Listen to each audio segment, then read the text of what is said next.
ہمارے کھانے میں نہ شریعت کا ٹھکانہ ہوتا ہے، نہ سنت کا عمل ہوتا ہے، نہ قرآن پاک کے احکامات کے مطابق ہمارا کوئی لقمہ اٹھتا ہے، حضرات گرامی ہم کو پتہ ہی نہیں ہوتا ہے کہ ہم اللہ سے مدد کیسے مانگیں۔ آئیے آپ کو مثال دے دیتے ہیں کہ اللہ پر مدد کیا یا اللہ پر بھروسہ کیسے کیا جاتا ہے۔ آپ کو میں ایک مثال سے سمجھانے کی کوشش کرتا ہوں۔ ہلاکو خان جب بغداد پر گھیرنے کے بعد اس نے پورے بغداد کو تباہ و برباد کر دیا، تو سارے مسلمانوں کو لائن اپ کرایا اور کرانے کے بعد باری باری سب کو مار رہا تھا۔ اللہ پر بھروسہ کس کو کہتے ہیں، اس مثال سے آپ سمجھیں۔ ہلاکو خان جب سارے لوگوں کو اکٹھا کیا مسلمان کو بغداد میں، جب مارنا چالو کیا، بتاؤ تم کو کون بچائے گا؟ سب نے کہا اللہ بچائے گا۔ سب کو قتل کرتا رہا، اتنے میں ایک بوڑھا آدمی کی جب باری آئی تو وہ جیسے اس کی باری آئی وہ پیچھے ہٹ گیا۔ تو ہلاکو خان نے کہا، اس کو بلایا، بلانے کے بعد کہا کہ تم یہ بتاؤ تم کیوں بھاگ رہے ہو، تم کو کون بچائے گا؟ اس نے کہا کہ ہمارا ایمان ہے، ہمارا عقیدہ ہے کہ اللہ تعالی ہم کو ضرور بچائے گا۔ کس کے سامنے بول رہا ہے؟ Hulagu Khan. اس کی تاریخ میں ایک بتا دوں آپ کو، جب اس نے بغداد کو روندا نے، جب بغداد میں قتل و غارت گری جب اس نے کیا تو مسلمانوں کے سروں کا مینار اس نے بنایا اور اس کو جلایا اور وہاں پر اس نے جشن منایا۔ تو ہلاکو خان کے سامنے وہ بوڑھا آدمی آتا ہے، کہتا بتاؤ تم کو کون بچائے گا؟ وہ کہتا ہے کہ ہمارا کامل ایمان ہے، ہمارا کامل یقین ہے، اللہ پر مکمل بھروسہ ہے، ہم کو کوئی بچائے یا نہ بچائے ہم کو اللہ تعالیٰ ضرور بچا لے گا، ہمارا خدا ہم کو ضرور بچا لے گا۔ اور جب اس کے قتل ہونے کی آخری یہ تھا کہ اب اس کو قتل کر دے گا تو سارے لوگ قتل ہو جائیں گے، پھر پوچھتا ہے ہلاکو، یہ بتاؤ تم کو کون بچائے گا؟ کہا اللہ مجھ کو بچائے گا، کیونکہ ہم کو اپنے رب پر مکمل بھروسہ ہے کہ اللہ ہم کو ضرور بچا لے گا۔ اب وہ شخص جو ہے جیسے یہ جملہ ادا کرتا ہے ہلاکو کے سامنے، وہ جلال میں آ جاتا ہے، وہ اپنی تلوار کو اٹھاتا ہے اور تلوار کو اٹھانے کے بعد جب اپنے گھوڑے پر سوار ہوتا ہے، جیسے سوار ہونے والا ہوتا ہے، اس کا گھوڑا بچکتا ہے، وہ کودتا ہے، بھاگنے لگتا ہے۔ ہلاکو خان اس گھوڑے سے لٹک جاتا ہے اور گھوڑے کے کیا معلوم ہمارے سر پر کون سوار ہے، ہمارے سر پر کون ہے، ہماری پیٹھ پر کون ہے، سواری کرنے والا کون ہے، اس کو نہیں معلوم کہ امیر ہے کو غریب ہے، مالک ہے کہ فقیر ہے، اس کو کچھ بھی نہیں معلوم۔ جیسے ہلاکو خان اس کی پیٹھ پر سوار ہوتا ہے، وہ گھوڑا بچکتا ہے، کودتا ہے، بھاگتا ہے، وہ چلا تھا اس بوڑھے کو مارنے کے لیے، لیکن اللہ نے اس کی گرفت اتنی مضبوط کر لی، موت کے فرشتوں کو بھیجا اور اس کی موت اسی گھوڑے کے ذریعے سے اللہ نے اس کے اوپر نازل فرما لی۔ اپنے قدرت جلال کا مظاہرہ اللہ نے کیا اور اس بوڑھے آدمی کی اس ظالم بادشاہ سے حفاظت فرما لیا۔ اسی لیے کہا جاتا ہے اس بوڑھے آدمی کی اللہ نے حفاظت فرما لی اور جو مارنے والا تھا اس کو اللہ نے وہیں پر موت دے دیا۔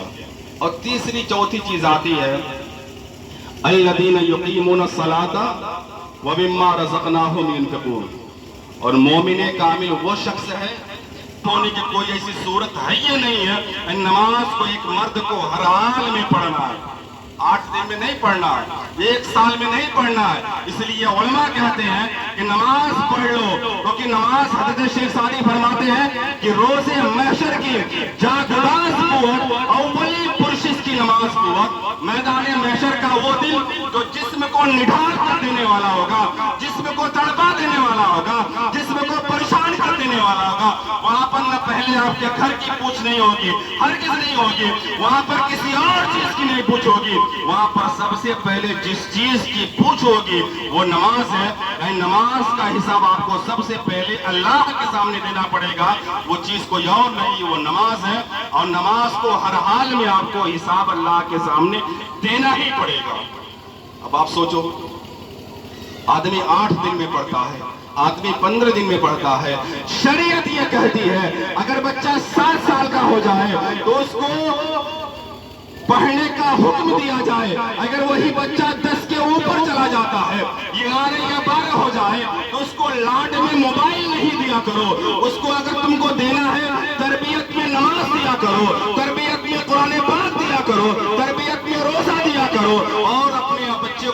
دینا ہے تو تربیت میں اچھا اخلاق دیا کرو.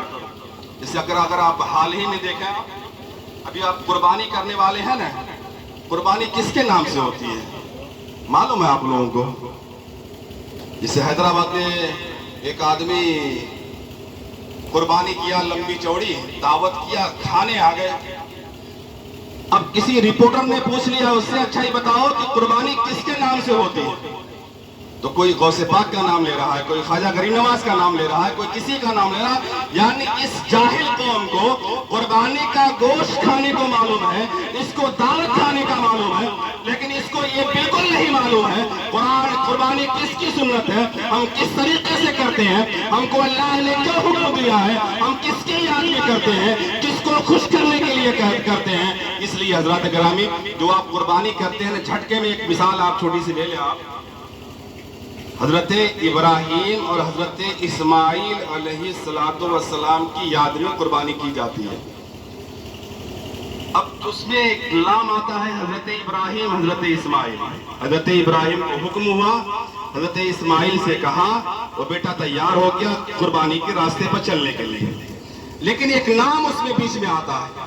اگر آپ سے پوچھوں میں حضرت اسماعیل علیہ السلام کی والدہ کا کیا نام تھا, ہو سکتا ہے آپ کو معلوم ہو, لیکن ایک نام ہے اس میں حضرت ہاجرہ, جو حضرت ابراہیم علیہ السلام کی بیوی ہیں اور حضرت اسماعیل علیہ السلام کی ماں ہے.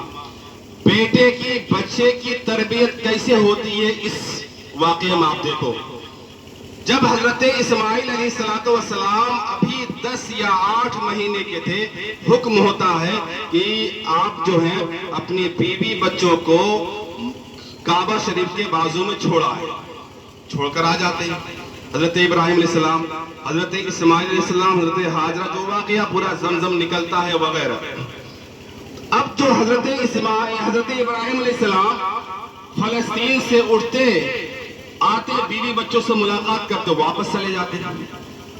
جیسے آپ 10 سال کی عمر ہوئی, 12 سال ہو گئی ہوگی, اور وہ بچہ جو ایک باپ کو بڑھاپے کی عمر میں ملتا ہے, 84 سال یا 64 سال کی عمر میں ملتا ہے, وہ باپ اپنے بیٹے سے کہتا ہے کہ بیٹا مجھ کو اللہ نے حکم دیا ہے تم کو اللہ کے نام پر قربان کرنا ہے.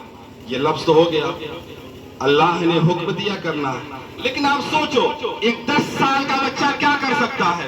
اگر ایک 10 سال کا بچہ آپ کا ذاتی بچہ ہو, اس کو آپ حکم دو, وہ آپ کے منہ پر تھوک کر چلا جاتا ہے, گالی دے کر چلا جاتا ہے. لیکن وہ حضرت ہاجرہ کی تربیت کا نتیجہ تھا کہ حضرت ہاجرہ نے اپنے بیٹے حضرت اسماعیل کو اس طریقے سے نکھارا تھا, ایسے تراشا تھا, اے بیٹا تمہارے سامنے جب باپ آ جائے, اگر وہ کوئی بات کہتا ہے اس کی بات کو انکار نہیں کرنا. جیسے حضرت ابراہیم نے اپنے بیٹے سے کہا کہ تم کو میں اللہ کے نام پر قربان کرنے والا ہوں گا, آج کا بیٹا ہوتا تو بھاگ جاتا, چھوڑ کر بھاگ جاتا, گالی دے کر چلا جاتا اور گھر بار چھوڑ کر چلا جاتا. لیکن وہ حضرت اسماعیل تھے جن کو نکھارا حضرت ہاجرہ نے تھا, جن کی پرورش حضرت ہاجرہ نے کیا تھا. اس بیٹا کہتا ہے, اے باپ, اے ابا حضور, اے میرے پیدرے بزرگواں, تم کو جس بات کا حکم ہوتا ہے وہ اللہ کے نام پر کرو. مجھ کو آپ بھاگنے والوں میں سے نہیں پاؤ گے, مجھ کو آپ شکایت کرنے والوں سے نہیں پاؤ گے, بلکہ قرآن پاک کے ایک